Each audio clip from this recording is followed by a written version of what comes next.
The Shoes of Fortune by Hans Christian Andersen.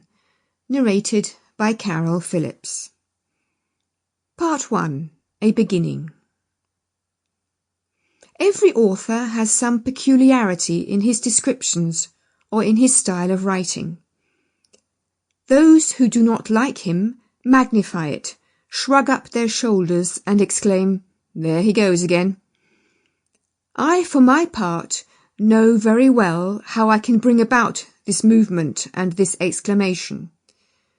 It would happen immediately if I were to begin here, as I intended to do, with Rome has its Corso, Naples its Toledo. "Ah, that Andersen! There he goes again," they would cry. Yet I must, to please my fancy, continue quite quietly and add, "But Copenhagen has its East Street." Here, then, we will stay for the present.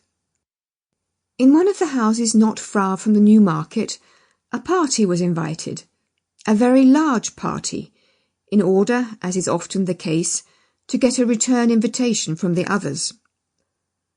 One half of the company was already seated at the card table. The other half awaited the result of the stereotype preliminary observation of the lady of the house. "Now let us see what we can do to amuse ourselves." They had got just so far, and the conversation began to crystallize, as it could but do with the scanty stream which the commonplace world supplied. Amongst other things, they spoke of the Middle Ages. Some praised that period as far more interesting, far more poetical than our own too sober present. Indeed, Councillor Knapp defended this opinion so warmly that the hostess declared immediately on his side, and both exerted themselves with unwearied eloquence. The councillor boldly declared the time of King Hans to be the noblest and the most happy period.